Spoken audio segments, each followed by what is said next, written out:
In the turbulent late 1960s, America was a nation balancing on the edge of cultural change and hidden fear. And nowhere was this more visible than in California, where peace movements, rock festivals, and social revolutions coexisted with rising crime and simmering unrest. In this backdrop of hope and chaos, a shadowy figure emerged, someone who would forever change the way America viewed crime, fear, and media manipulation. The Zodiac Killer.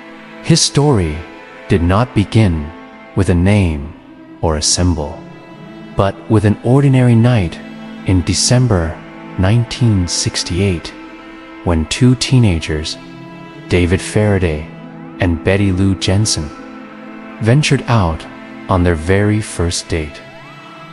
They were young, full of promise, and looking for a quiet place to spend time together. And like many others, they drove to a secluded lover's lane along Lake Herman Road in Vallejo, California. What happened next shattered the peace of the small town forever. At around 11 p.m., a second car pulled up beside them, and in a sudden eruption of violence, both teens were shot and killed. Police who arrived at the scene found little to work with: no clear fingerprints, no eyewitnesses, no suspects. At the time, detectives believed it could have been a random kill, a personal vendetta, or even a case of mistaken identity. Yet, beneath the confusion, the first seeds of something far more terrifying were being planted, though no one realized it yet. Only 7 months later, on the night of July 4th, 1969, the quiet city of Vallejo would once again be shaken. At Blue Rock Springs Park, another couple, Darlene Farron, just 22 years old, and her friend Michael Mago, 19, sat inside a parked car enjoying the holiday evening. Without warning, another vehicle approached. At first, the driver left, but moments later, he returned, this time pulling behind them. A man stepped out, holding a flashlight and a gun, and in seconds, the couple was riddled with bullets. Darlene was tragically killed, but Michael, though gravely wounded, survived and became the first living witness to the mysterious attacker. From his hospital bed, he described a man who looked ordinary, at first glance late 20s to early 30s. Stocky build, around 5 feet 8 inches tall, with short brown hair and glasses. His demeanor was calm, almost methodical, as if the attack was not fueled by rage, but by a cold, calculated plan. This was no crime of passion. This was something else, something more deliberate. Just weeks later, the chilling truth came into sharper focus.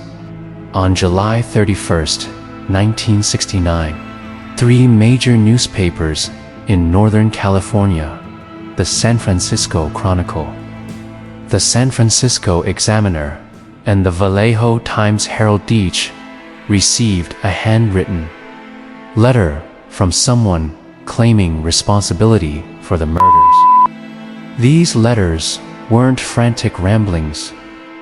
They were precise, controlled, and deeply unsettling. In them, the writer began by flatly confessing, "I am the killer of the 2 teenagers last Christmas and the girl last 4th of July." He provided specific details about the crimes that only the murderer could know, instantly proving his authenticity. But he wasn't satisfied with simply confessing. Along with the letters came something even more disturbing: pieces of a cryptogram. A coded message constructed from 408 strange symbols arranged in neat, cryptic patterns. Each newspaper received 1/3 of the puzzle, and the writer issued a chilling demand: publish these ciphers on the front page of your papers, or else he would kill again. This was not just a murderer seeking thrills. This was a man staging a performance, carefully constructing a persona, and using fear as his weapon of choice. The newspapers complied reluctantly, afraid of the consequences of ignoring him.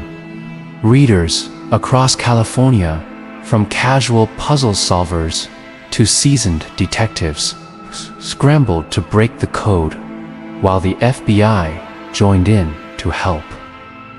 But in a surprising twist, the cipher was San T, cracked by expert Sit, was solved by an ordinary schoolteacher named Donald Hardin and his wife, Betty, who spent nights poring over the symbols. What they uncovered was chilling. The decrypted message read, "I like killing people because it is so much fun.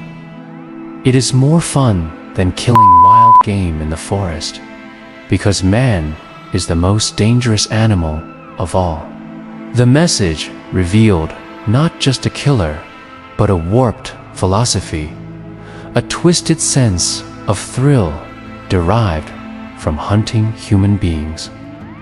Yet, at the end of the cipher, there remained 18 unsolved characters, a mysterious string of letters that seemed to hint at a name, an identity hidden just out of reach. To this day, that final portion remains one of the Zodiac mystery's most enduring riddles.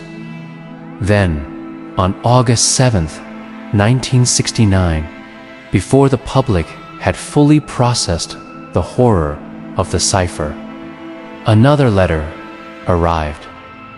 This time at the offices of the San Francisco Examiner. In bold handwriting, it began with the words, "This is the Zodiac speaking." For the first time, the killer had given himself a name.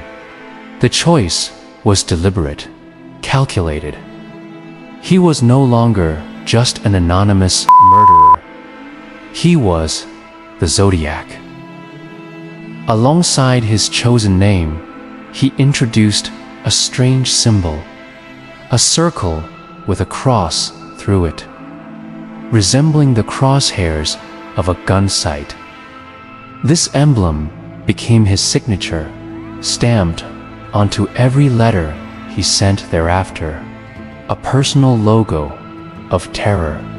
By branding himself, the Zodiac transformed from a faceless killer into an icon of fear, a criminal who would etch himself into history, not just through his actions, but through his manipulative use of words and symbols.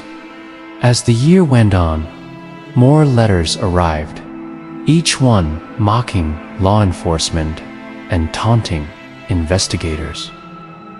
The Zodiac reveled in his ability to control the narrative. He knew police departments in different counties struggled to share information quickly, and he exploited that weakness, striking in different jurisdictions so that no one agency could get the full picture. Every time the authorities thought they were closing in, another letter appeared, reminding them that he was still in control. Detectives worked around the clock, poring over clues, interrogating suspects, and analyzing handwriting. But the killer always seemed one step ahead. Meanwhile, the media fed the frenzy, splashing his letters and symbols across front pages, unintentionally amplifying his legend. For ordinary Californians, the effect was devastating fear, spread like wildfire. People were afraid to go out at night. Couples avoided secluded areas, and the idea of a mysterious, brilliant killer who could be anywhere began to haunt the public imagination.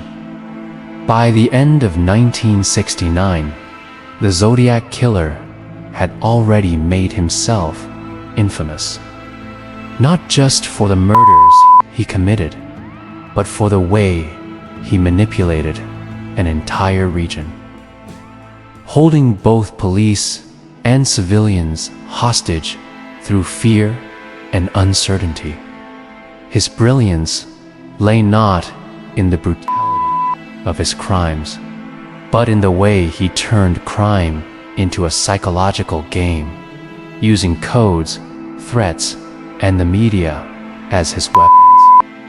And yet, despite the terror he had already unleashed, this was only the beginning.